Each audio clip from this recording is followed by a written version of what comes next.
Buenas noches, mi nombre es Felipe Ríos, soy estudiante de la maestría en Criminología Política Pública Criminal de la Universidad Santo Tomás en Bogotá y voy a compartirles una pequeña reflexión sobre la historia de la Policía Nacional, su rol y un pequeño análisis en términos criminológicos sobre el desarrollo de sus tareas en la ciudad. En primer lugar, para hablar sobre el contexto de la policía, debemos tener en cuenta su origen histórico. El cuerpo policial inicialmente surge en 1860 con la constitución de una policía por parte del gobierno federal. En este caso, pues se busca replicar un modelo presente en Europa que principalmente nace en Francia, como lo escribe Michel Foucault, y en Colombia se replica este modelo de policía que busca reforzar y busca generar seguridad pública y seguridad civil para la ciudadanía. Si bien inicialmente nace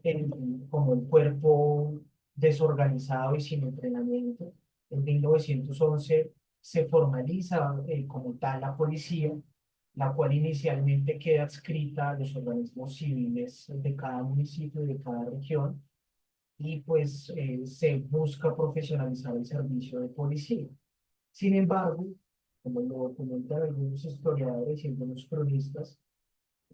esta policía posteriormente en el régimen conservador, a principios de 1942, se convierte en una policía política en una de los chulavitas, que pues, busca reprimir y busca perseguir violentamente a todas expresiones políticas distintas como las del liberalismo, inclusive las expresiones incipientes del comunismo. Y pues adicionalmente se evidencia un ejercicio de poder indiscriminado que depende del mandatario. Esto pues desemboca ya en un punto clave de la violencia en Colombia, que es el Bogotazo en 1948, y ese punto clave genera que se incremente la violencia, y precisamente después de la caída de Laureano Gómez a manos de la dictadura militar, precisamente genera o crea la necesidad de desvincular del poder político de la policía,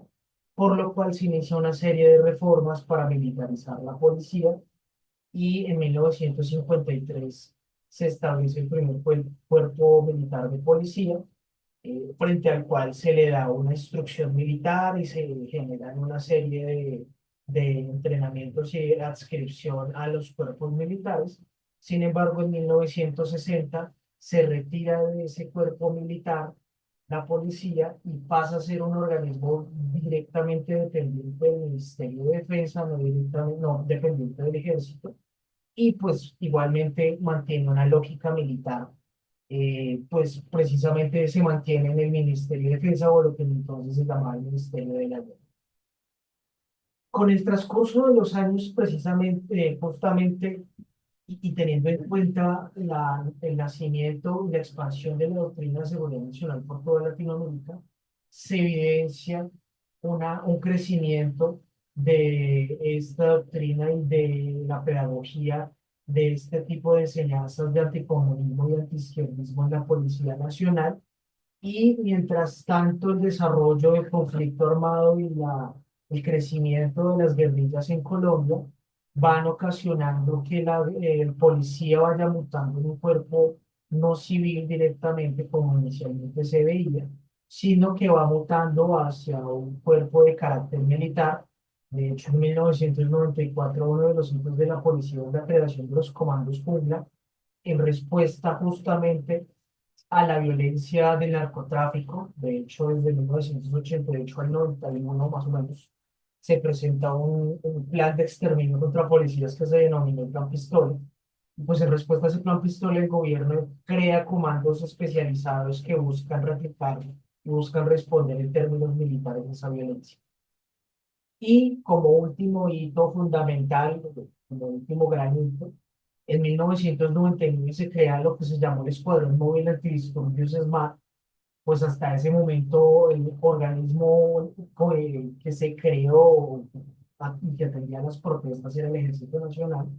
Entonces, teniendo en cuenta múltiples abusos y teniendo en cuenta la necesidad de una intervención civil, se constituyó este cuerpo especial dentro de la policía,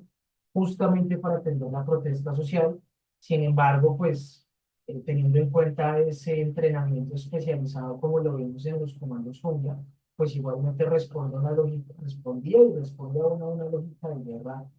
ya no contra un enemigo externo como el narcotráfico, sino un enemigo interno que se combina un poco con las doctrinas, como lo vamos a ver más adelante, del anticomunismo de los años 60 y de la doctrina de seguridad nacional. ¿Cuál es el rol constitucional de la policía? Como establece el artículo 218, la policía de la Constitución, la Policía Nacional es un cuerpo armado de carácter civil cuya finalidad es mantener y generar condiciones necesarias para el ejercicio de derechos y libertades públicas y para asegurar que los habitantes de Colombia vivan en paz. ¿Qué interpretación se le ha dado a esto? La Corte Constitucional ha sido muy clara y enfática en señalar que esto implica que la función de policía no tiene un carácter militar, no tiene un carácter coercitivo, sino que tiene un carácter pacífico civil que busca atender conflictos civiles y cuya intención precisamente es garantizar el ejercicio de los derechos fundamentales y que este instrumento, como lo es el poder de policía, permita precisamente la convivencia pacífica. Cabe aclarar pues que igualmente dentro de esa jurisprudencia se ha aclarado que la policía, si bien tiene un rol civil, ha generado unas tareas directamente relacionadas con el conflicto armado que complejizan la tarea, como lo vimos precisamente con el tema de los comandos Jungla, y que, pues digamos, no está tan relacionada con el marco normativo como lo estamos viendo, sino que realmente ha sido la creación de unas especialidades que se dio en el año 1997 y que recogió un poco la necesidad de que los policías confrontaran a guerrillas como las FARC frente a tomas y ataques a poblaciones civiles en donde solamente hacían presencia estos cuerpos civiles. ¿Qué otras normas regulan esa actividad de policía? La Ley 1801 del 2016, por la cual se expide el Código Nacional de Seguridad y Convivencia Ciudadana, habla de los motivos de policía, habla adicionalmente de quién reglamenta el ejercicio de la actividad de policía, qué es la función de policía, cuáles son las funciones de la policía a nivel estructural, ¿no? Que pues, es una es la atención de problemas de convivencia pacífica. La otra, pues, es el desarrollo de otras actividades de carácter judicial, como lo vamos a ver en la ley 906 del 2004, que busca reglamentar el procedimiento penal y dentro de esa ley 906, el artículo 200 habla de la policía judicial y uno de esos órganos justamente de policía judicial, porque son varios, pero uno de esos órganos de policía judicial es precisamente la Policía Nacional, quien contribuye en actividades de investigación judicial, quien contribuye en actividades de medicina forense, quien contribuye en actividades de investigación y que contribuye pues, en actividades de juicio, por ejemplo, prestando su apoyo en testimonios ante los jueces al momento de adelantar el juicio. Y otra norma importante, y vamos a ver más adelante por qué, es la Ley 2196 del 2022, por medio de la cual se expide el Estatuto Disciplinario Policial. Estas tres normas que nos permiten entender justamente que en el marco normativo de la policía tiene un carácter civil, como lo establece la Constitución, que adicionalmente desarrolla actividades civiles que no solamente se relacionan con la convivencia pacífica, sino también con la judicialización de delitos, eh, que justamente pues, que tiene una dimensión relacionada con ese mantenimiento de la convivencia y que adicionalmente tiene un estatuto disciplinario que es lo que mandata la Constitución que se debería reglamentar, pero que vamos a ver más adelante justamente reafirma otro carácter distinto al carácter civil de la policía. Adicionalmente, otra norma muy importante que se expidió hace poco, el 3 de octubre del 2024, es el decreto 1231, que regula el uso diferenciado y proporcional de la fuerza por parte de la Policía Nacional. Y esta norma es muy importante, como lo vamos a ver precisamente porque la práctica de la policía no solamente de lo que era el Escuadrón Móvil Antidisturbios, ahora Unidad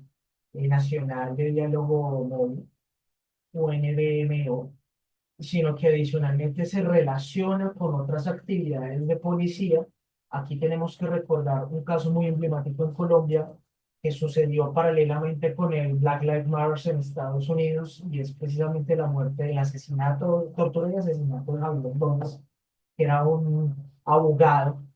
que fue torturado por la policía en un pésimo procedimiento policial. Y este decreto justamente es el resultado del trabajo de año y medio aproximadamente, recogiendo propuestas de las organizaciones de la sociedad civil, dialogando con policías y materializando una propuesta de regulación de esta fuerza por parte de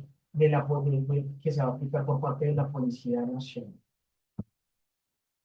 ¿Dónde entra la atención precisamente en este rol de la Policía Nacional? Como lo estábamos viendo y como lo indicaba inicialmente,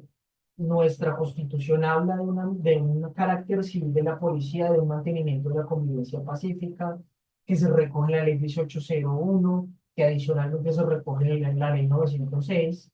que se recoge inclusive un poco en la Ley 2196 del 2005, pero que igualmente la práctica de ciertas normas policiales reafirman más bien ese carácter histórico que ha tenido la policía, eh, que se ha militarizado, que ha respondido a un contexto de conflicto armado interno.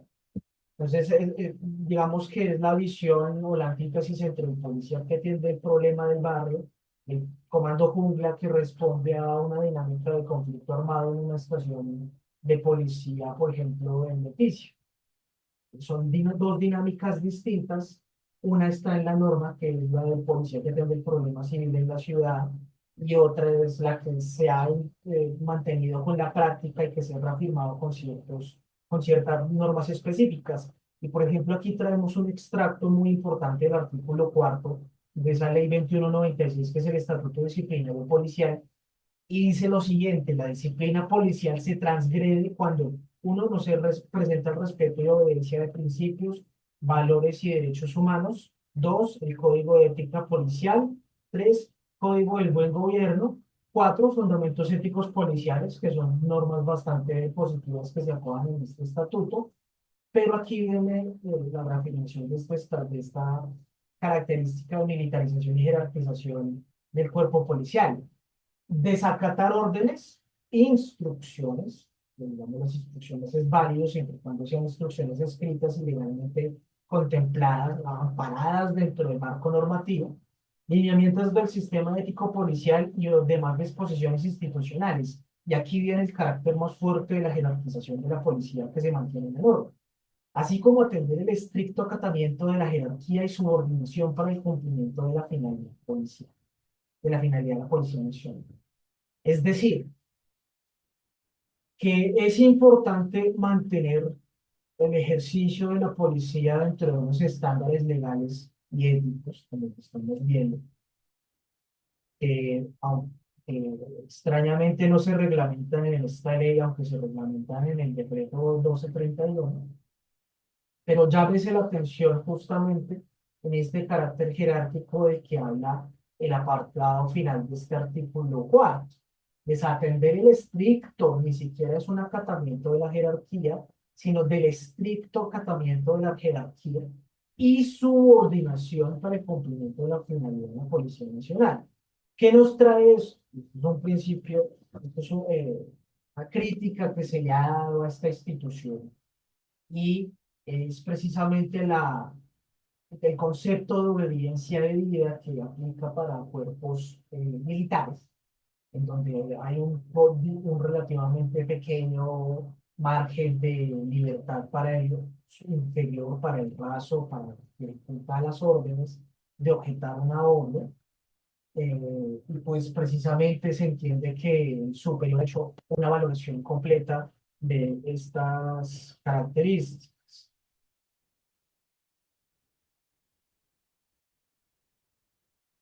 De estas características. Entonces, en este caso de la Policía Nacional, pues podemos ver que se aplica este principio de obediencia debida, Y de hecho, este decreto 1231, que es otra norma que entra a discutir ese punto en concreto, y va a ser interesante en términos judiciales si se llega a una demanda, habla de la posibilidad, por ejemplo, de objetar órdenes ilegales o ilícitas por parte del exterior, precisamente reafirmando uno de los parámetros de la Corte Constitucional sobre los límites a la obediencia debida. Y es que le da un amplio margen, un margen más amplio que el del ejército al policía para poder discutir eh, cuál es esa ilegalidad, cuál es esa licitud de esa orden que se le imparte. Obviamente debidamente motivada, documentada por escrito, con elementos de prueba, pero igualmente existe la posibilidad de documentar una objeción a una orden de este.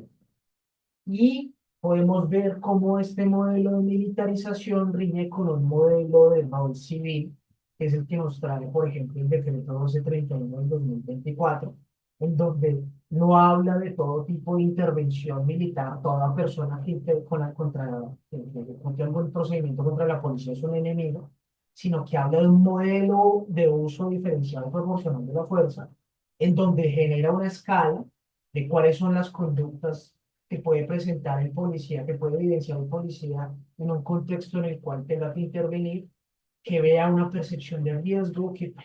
tenga la capacidad de generar una respuesta pausada y razonable, y adicionalmente, dentro de la diferenciación, cuál es el sistema de intervención policial en respuesta proporcional justamente a esa respuesta razonable. Vemos cómo escala de una resistencia pasiva, una resistencia activa, una agresión no letal y una agresión letal, que va generando los distintos tipos de intervención, de técnicas y tácticas de comunicación hasta lo más alto, que son las técnicas y tácticas defensivas con armas de fuego. Todos estos procedimientos, todos estos elementos del sistema de intervención policial están reglamentados en esta ley, en este decreto, perdón, 1231.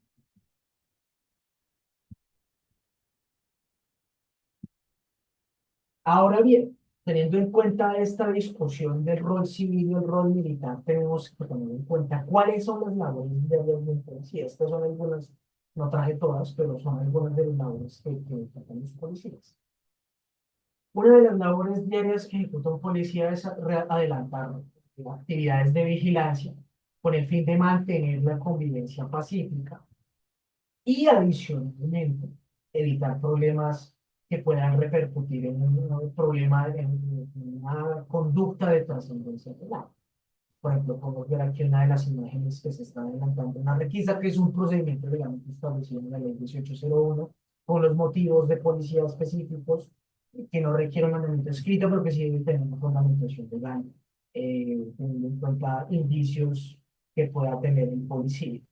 Adicionalmente, como lo vemos en el recuadro inferior izquierdo, también se adelantan actividades de sensibilización y conversación, no solamente en sistemas públicos de transporte, como en esa imagen, sino en general en una amplia gama de conductas que pueden atentar contra la convivencia justamente para poder adelantar actividades de prevención, de atención, de mediación del conflicto y posteriormente de intervención en caso de que se requiera con los medios de policía establecidos, que pues, pueden ser comparendo, puede ser un traslado por protección, que es totalmente excepcional, que requiere una motivación estricta en términos de que debe haber una alteración, un peligro para la persona o para las personas que están a su alrededor. Y pues adicionalmente en el recuadro inferior derecho podemos ver que otra de las actividades, como ya lo dijimos, es la actividad de policía judicial, que es un apoyo a las actividades de investigación judicial.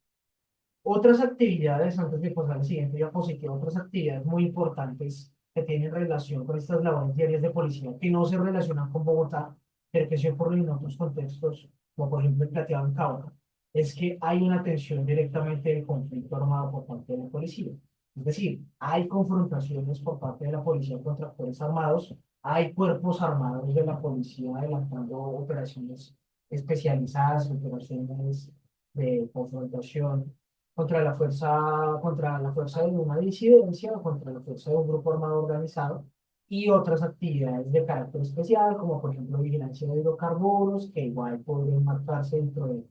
de la vigilancia de ese poder de policía en términos de lo policial y de la vigilancia en sentido estricto, y pues otro tipo de operaciones especiales, incluyendo, como ya lo hablamos, el SMAT, que de hecho se ve en el mismo recuadro. En Bogotá, ¿qué sucede? ¿Cuál es el día a día en Bogotá en donde queremos empezar a generar una discusión? En Bogotá no vemos un cuerpo militar, no vemos un desarrollo de un conflicto armado, por lo menos en términos abiertos. No hay un grupo armado que amenace la convivencia dentro de la ciudad directamente. Claro que hay grupos delincuenciales que ejecutan delitos, pero no hay un grupo armado en términos del VIH que pueda generar unas hostilidades con un tal grado, que sean permanentes, que sean concertadas y que sean duraderas en el tiempo.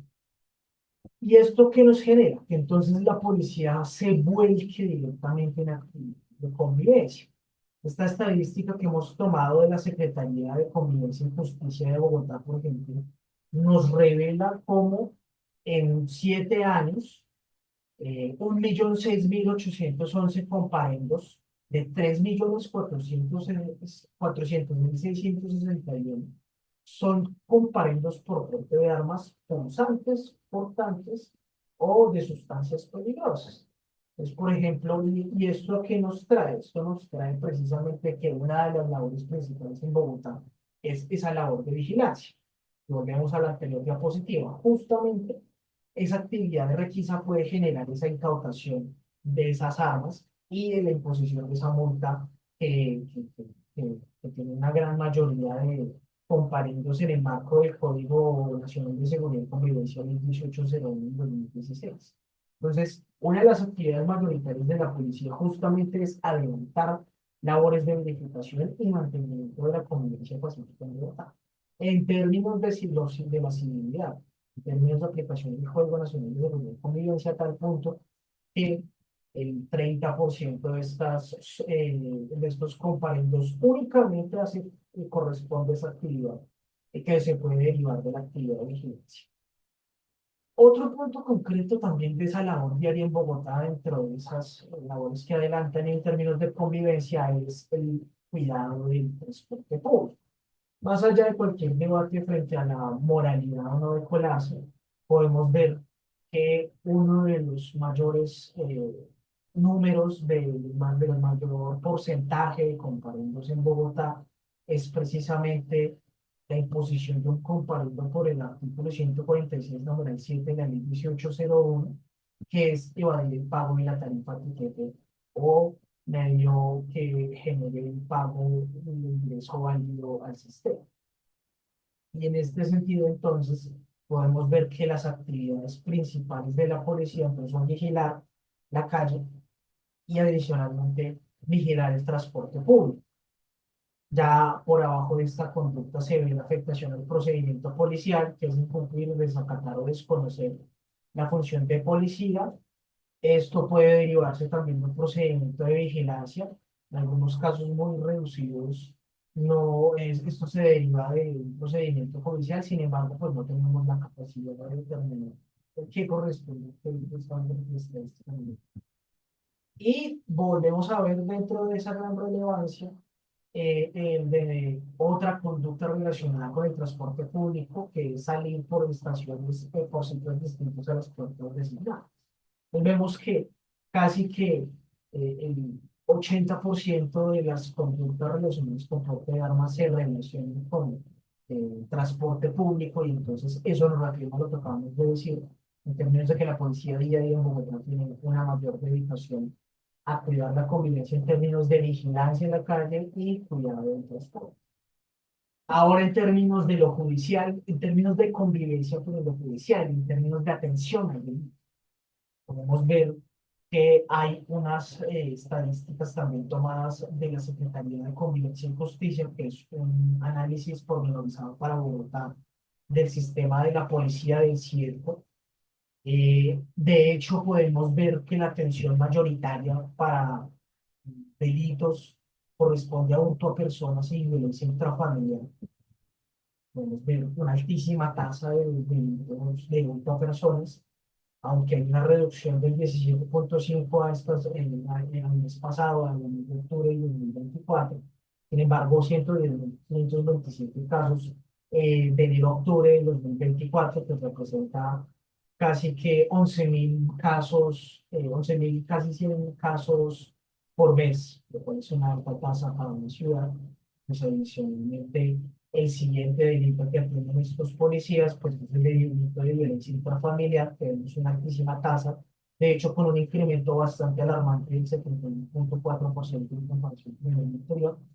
pero lo que más allá del análisis de los incrementos de estos delitos, lo que podemos evidenciar nuevamente es que la atención, la dedicación del policía día a día justamente está concentrada en la vigilancia en calle y la atención de eventos que puedan ocurrir en un domicilio, como el caso de la violencia intrafamiliar. Y traemos esta cifra de procesos disciplinarios para discutir justamente por qué ese rol en Bogotá riñe, ese rol de policía civil riñe con la realidad policial, en este caso los poderes disciplinarios. Esta estadística que traemos de la segunda audiencia pública de gestión disciplinaria en 2023 nos revela que, que a esa fecha había 11.170 procesos, 13.920 policías investigados, y de esas cifras, 2.200 procesos corresponden únicamente a la Policía Metropolitana de Bogotá. Es decir, el 20% de los procesos vigentes corresponde a la Policía de Bogotá. Y miremos que dentro de esta estadística una mayor tasa de cumplir de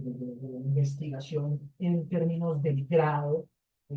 que corresponden los investigados, una alta tasa corresponde precisamente al grado de patrulleros de la Policía Nacional. Entonces, en este caso, podemos ver que hay una gran relevancia estadística de estos procesos en términos disciplinarios, y podría uno decir que los patrulleros entonces se tratan mal. Pero vamos a ver la gran mayoría de investigaciones por disciplinarias, y la mayor tasa de investigaciones disciplinarias, las conductas más investigadas, como lo dice la estadística, es el incumplimiento de órdenes por parte de policías. Es decir,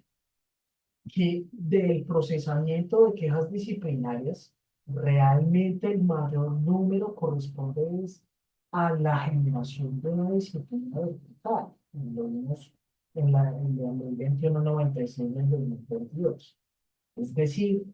que el mecanismo disciplinario de la Foucault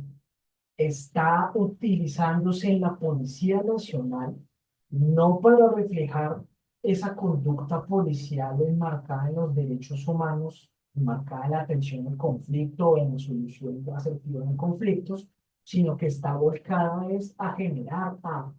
remarcar esa característica militar de la policía, inclusive en Bogotá y con mayor protagonismo en Bogotá. Hay casos de asistencia al servicio, lo cual es bastante importante y de verdad es algo que debe remarcarse, pero aún así la mayor parte del esfuerzo investigativo de la Inspección General de la Policía se está adelantando es por incumplimiento a órdenes eh, con 4.108 sanciones. De esto nuevamente llamamos la atención que justamente la gran parte de estas personas sancionadas corresponden a patrulleros, y nuevamente esto reafirma el carácter jerárquico del policía. Es decir, no hay investigación a oficiales por su seguir órdenes, sino que realmente las conductas se dirigen a los patrulleros a reafirmar, reafirmar precisamente esa característica militar. Casi que el número de sanciones de incumplimiento de órdenes es igual a la destitución. Dice esta estadística, cada 2,1 días se destituye un policía, podemos decir que cada 2,1 días casi se sanciona a un policía por incumplimiento de órdenes. Y en este término, entonces, resulta crítico que se haga una reflexión sobre esa militarización y se haga una reflexión sobre cuál es la disciplina policial que realmente debe imperar. Y esto es parte de una serie de discusiones que podemos dar. ¿Queda? Y justamente es lo que estamos planteando inicialmente, porque la mayor parte de procesos disciplinarios son profesores sobre órdenes. Esto consideramos nosotros que es precisamente por la característica militar de la policía, porque la policía justamente está destinada y está creada en la realidad y está operando en la realidad como un cuerpo militarizado con una unidad de mando y una jerarquía bastante inmóvil y totalmente sólida, que busca reafirmar ese carácter jerárquico y no atiende casos concretos que pueden ser y que pueden ir más allá de la comprensión de que informa una orden, obviamente dentro del marco de la ley, pero que debería permitirle una relativa mayor capacidad al policía para valorar los hechos por sí mismo, como lo plantea, por ejemplo, el decreto 1231 que nos permite referir ese estatus. Y la otra reflexión que quisiera mostrar es precisamente si se cumple esa característica del estatus civil del policía. Y justamente estos procesos disciplinarios nos permiten ver que no hay una característica militar. Hay una característica militar en términos, uno, pues, de que hay una disciplina fuerte en términos de que la mayor conducta es el incumplimiento de órdenes, es decir, la definición de la jerarquía. Y adicionalmente, eh, hay una reticencia a la reforma, hay una reticencia a cambiar la estructura y a mantener los grados y la disciplina. ¿Qué propuestas tenemos precisamente y que son que se relacionan con estos problemas y que buscan generar una mayor civilidad? Uno, el control ciudadano, es decir, que haya una capacidad de la ciudadanía de participar en esta, en esta construcción y en esta vigilancia del cumplimiento de los lineamientos y el respeto de derechos humanos. De hecho, se resalta la existencia de la Ley 62 de 1993, que puede ser una gran herramienta que no se ha usado. Dos, adicionalmente, el cambio de la policía de dirección o direccionamiento del Ministerio de Defensa hacia el Ministerio del Interior u otro órgano ejecutivo de carácter civil. Esta imagen de este parlamentario mostrando la militarización, un cartel sobre militarización de López Obrador es bastante relevante porque justamente en México se discute esa militarización de la policía. Y lo que se busca y lo que proponemos con este aporte es precisamente que haya una desmilitarización de la policía. Claramente no es un factor per se que genere una mayor efectividad en los servicios de policía y una mayor confianza en la ciudadanía, pero es un buen inicio y puede generar un gran control para el servicio de policía y que adicionalmente se deterioren estas estructuras militares que también impiden ese cumplimiento desde la naturaleza civil. Y por último, que en esto resaltamos lo que plantea el decreto 1231, una mayor transparencia, es decir, el cumplimiento de estándares internacionales en revelar cuántas investigaciones disciplinarias activas hay, cuál es la labor de los oficiales frente a los subordinados en términos de cumplimiento de estándares de derechos humanos, cuánto quiénes deberían ejecutar estas órdenes, adicionalmente que la gente pueda conocer quiénes son los policías que trabajan en su comunidad, que conozcan y puedan direccionar un poco, que puedan influir en el desarrollo de la política de seguridad comunitaria. También es un mecanismo de transparencia que puede contribuir al fortalecimiento de esa naturaleza civil de la policía. Y en estos términos, con este libro, muchas gracias.